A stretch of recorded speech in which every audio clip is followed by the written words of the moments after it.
Today's April 7th. Today at lunch, we had planned on making split pea soup. We had this ham bone that was very old in our freezer. This bone is bone. I mean, the meat was already stripped off. There's very little on it.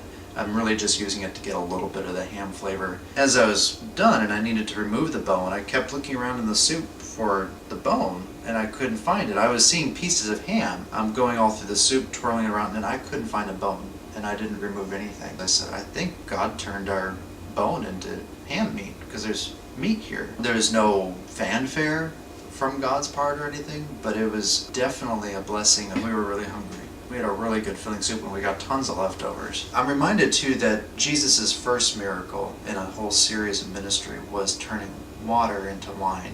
And so this miracle with the soup, with the ham bone turning to the meat, is similar in style to that first miracle of Jesus' ministry. And so it marks for me personally that I think we're going to see a series of miracles go on over the next couple months. That just happened less than 12 hours ago.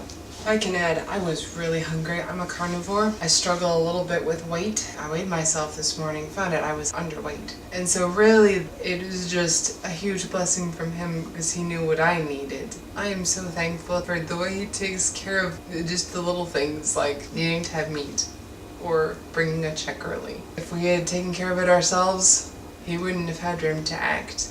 Thanks for watching. We will see you tomorrow.